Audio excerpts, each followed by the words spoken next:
What on earth is going on at Sheffield Wednesday? It's a club which has been rife with carnage for quite some time, but the past 3 months alone have seen things taken to a whole new level. Levels which perhaps have never been seen by any club ever. And if you're not a Sheffield Wednesday fan, you've probably noticed a lot of noise coming from around the club, but may not completely understand what's going on. Sort of like when you're in a bar and you see someone getting dragged out by the bouncers. You know something's kicked off, but missed what it initially was. I've been holding off from making this video for a while because everything has been changing so quickly, but now feels like the right time to do it. So whether you're very aware of what's been going on, have a vague idea, or have no clue whatsoever, today I'm going to give you a timeline of everything that's happened over the summer. So without further ado, I'm Dilks from the second tier, and this is Sheffield Wednesday, the most disastrous summer a football club has ever had. If you're completely new to everything surrounding Sheffield Wednesday, then I highly recommend watching this video I made back in January. This covers 10 years of what's happened at Sheffield Wednesday since Dejphon Chansiri took over up until this summer, and it also summarises how mad the club has been ever since then. But this past summer has taken things to a whole new low. So we begin at the end of the 2024-25 season. Sheffield Wednesday had just finished 12th in the Championship. It was a season where there were plenty of signs of promise, but things really petered out towards the end. Only 2 teams in the entire division picked up fewer points than Sheffield Wednesday after the 1st of January, with them winning just 5 of their final 21 games. So why was that? Well, it all seemed to centre around a fallout between the owner Dejphon Chansiri and the manager Danny Rule. This became very public, with Rule making it frequently clear when speaking to the press that he wasn't happy. The 2 main reasons behind the fallout are because firstly, Danny Rule wasn't allowed to speak to other clubs who were interested in him, and due to a lack of business in the January transfer window. And so Wednesday ended the season with a manager who was very frustrated about the direction the club was going in, and also how he was being prevented from going to other jobs. But believe it or not, at the end of the season, Wednesday were not in a bad position overall. Yes, there was uncertainty over the manager's future, but it was by no means obvious that things would end up going the way they did. The club were late in paying wages for March. We should make sure that's clear. The owner also has form for being unpredictable, and the fans weren't happy with him after years of mismanagement. But no one could have predicted the events that were going to unfold over the forthcoming summer. May the 30th was when the first domino fell. Sheffield Wednesday's players and staff were not paid on time again. It was hardly a surprise, with it being the second time it had happened in 3 months, but this one was different because day after day went by and there was radio silence. Everyone associated with the club was waiting for news and nothing seemed forthcoming. On the 3rd of June, Wednesday and Dejphon Chansiri will be charged by the EFL following the failure to pay wages on time. 2 days later, would also be put under a registration embargo, putting restrictions on them registering players. On the 18th of June, the club was put under a restriction banning them from paying fees for players until January 2027. And as the days went by and the wages still hadn't been paid, concern was growing amongst supporters about what the future held. You had players who were out of contract at the end of June, including most notably the club captain, Barry Bannon. There was no indication of whether those players would be staying or going, but there was also concern about the future of the players who were under contract. You see, FIFA regulations state that if a player doesn't get paid their full wages for 2 consecutive months, they're allowed to walk away from their contract as long as they give 2 weeks notice. So fans were understandably concerned with the next payday approaching. And with the uncertainty behind the scenes, several names were being linked with the takeover of Sheffield Wednesday around this time, most notably former Crystal Palace co-owner John Textor. After weeks of no communication, we finally heard from the owner Dejphon Chansiri, who released a statement saying the following: "I understand our fans are not happy and wish for me to sell, which some have said when contacting me direct. All I ask is please do not believe everything you read in the media or on social media. I repeat that I am willing to sell, but the deal must be correct on all fronts. It is not just about the price. I've been seriously engaging in looking for investment from new parties and continue to do so quickly to remedy this situation." The issue was, it seemed like a takeover was a long way away, and the main reason for that by most accounts was because of Chansiri's asking price. Back in June, we spoke to the football finance expert Kieran Maguire. Here's what he had to say about it. I'm aware that Chansiri was originally looking for in excess of £300 million for Sheffield Wednesday, and when everybody stopped laughing because they thought, Dejphon, you've got a 0 at the end of that number, which I think you probably need to remove. He reduced it then to 150 million. I think the last asking price I heard was 75 million. Sheffield Wednesday is not worth 75 million pounds. The infrastructure in terms of what's happened at Hillsborough, there's not been enough investment there, so whoever acquires the club, assuming that somebody is going to acquire the club, has to spend money to make sure that it's in a sufficiently satisfactory position. Yes, they've got the potential of they've got a fantastic fan base, and that's one of the big positives, and yes, it's a big city, but the club has been mismanaged for many years by somebody who A, doesn't understand football, and B, is unwilling to take sensible advice. You put those two elements together and you've got the crisis club that we have at present. So a takeover at this stage seemed to be a way off, and that wasn't good news for Sheffield Wednesday in the short term, especially because the problems there really started to pile up. On the 23rd of June, there were reports that the club's training ground wasn't going to be ready for the players in pre-season, after building work took longer than expected. And then on the 26th of June, it was revealed Danny Rule was in talks to leave the club after several months of uncertainty over his future. Just days later, on the 30th of June, came the second successive missed payday for Wednesday's players and staff, meaning they were now allowed to walk away from their contracts in 2 weeks' time if they still hadn't been paid. It was also the final day of the contracts of multiple players who were now officially free agents after not being offered a new deal. And it wasn't just players and staff they owed money to. On the 3rd of July, Sheffield Wednesday were put under their third embargo because they owed money to other clubs in transfer fees. So everything at this stage looked like it was going from bad to worse to somehow even worse for Sheffield Wednesday. But then on the 9th of July, we had some very unexpected news. Reports emerged that Danny Rule would be continuing as manager. It was apparently because hopes were growing of a breakthrough with regards to a takeover. This was a big deal for Wednesday. Danny Rule is a very highly thought of coach and had guided the club through plenty of adversity in the past, so on the face of it, it seemed like a huge boost for the club. However, things weren't as rosy as they seemed. Less than 24 hours later, it was being reported that the consensus amongst the Wednesday players is that they would prefer if Danny Rule didn't continue.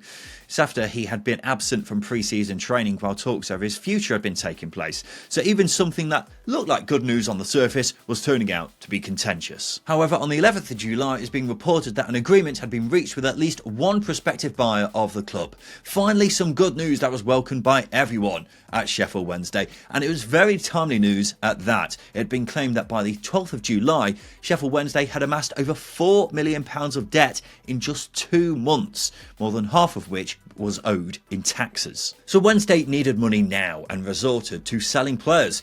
On the 12th of July, winger Anthony Musaba was sold to Samsunspor in Turkey. Just days later, Jedi Gasimar left for Rangers in a deal believed to be around just £2 million. Just to avoid any confusion, you may be thinking, but weren't those players going to be leaving on free transfers soon?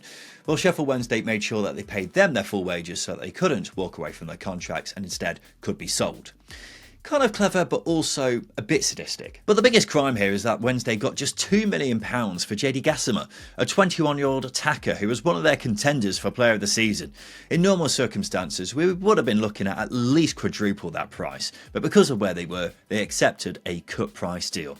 We don't know how much Musaba was sold for, but you can't imagine it would have been much either. What those sales did mean, though, is that on the 15th of July, the bulk of Sheffield Wednesday's players and staff could finally be paid. Obviously, very welcome news. It also meant that at the 11th hour, players could not walk away from their contracts anymore. But more on that shortly. Also on the 15th of July, Sheffield Wednesday's home kit was released, which was interesting. I think it's worth taking a brief moment here to pause and say more than 2 weeks after his contract expired and multiple months of not getting paid, despite reportedly having offers to leave the club, still turning up to training every day was the captain, Barry Bannon. He didn't have to. Many asked to leave Sheffield Wednesday around this time. He was free to leave, but he chose to stay and fight for the club he's been at for 10 years. What a legend. Anyway, that's the nice wholesome bit out of the way. Here's some more bad news. On the 16th of July, the aforementioned takeover agreement had fallen through. An offer was believed to have been deemed acceptable by Chansiri, but the progress had reportedly stalled. The same day, it was also revealed conversations had restarted over the future of the manager, Danny Rule. And the bad news just kept on coming. The following day, Sheffield Wednesday announced that attackers Josh Windass and Michael Smith would be leaving the club after agreeing to terminate their contracts. It's thought they were two of the players who had put in their notices to leave the club when the wages weren't getting getting paid. Also that day, reports came out revealing that the North Stand at Hillsborough would be closed due to safety concerns. Health and safety officials at Sheffield City Council deemed the roof to be unsafe. That would be made official on the 29th of July when a prohibition notice was served and the stand wouldn't be allowed to be used until there was the necessary professional assurances. Kind of symbolic really which stand it is. Oh, and also on the 29th of July, Danny Rule left 10 days before the new season started, so that's just great. On the 30th of July, the Sheffield MP Clive Betts did an interview with the BBC where he said all of the Sheffield MPs wrote to Chansiri a few weeks ago and asked to meet him to discuss the situation. The answer that came back was, "What has it got to do with you?" The 31st of July was a busy day. Firstly, the assistant coach Henrik Pedersen was appointed as Danny Rule's assistant. But last day of the month, another payday, and surprise, surprise, players weren't paid on time once again. This led to a friendly game against Burnley, which was set to take place that weekend, being cancelled with players refusing to play. There were also reports of the squad considering driving themselves to the first league game of the season against Leicester and paying for their own hotel rooms, with concerns over preparations for the opening game. So we're getting towards the first game of the season now, and things were just about as low as they could possibly get. But in the run-up to the first game of the season, we did get a couple of bits of good news. Firstly, Barry Bannon signed a new deal on the 2nd of August. He said in a statement, "I've made it clear over the years my love for the club and the love I receive back. This club is a big part of me and my family who are with me here today as I'm signing. They will always stand by me with whatever decision I make, and I've decided to stay." 2 days before Sheffield Wednesday's first game of the season, and the transfer embargoes on the club were lifted after the outstanding debts were paid. This is because the club had received the annual solidarity payments that they get from the Premier League each year. So it was only being seen as a short-term fix, but also a welcome one. On the 10th of August came Sheffield Wednesday's first game of the season away at Leicester City. Wednesday was 16-1 to win the game. That's because they had 10 academy graduates in the squad. Only 11 players had more than 20 EFL appearances. The cost of Wednesday's starting 11, just £1 million compared to Leicester's, which was 115 million.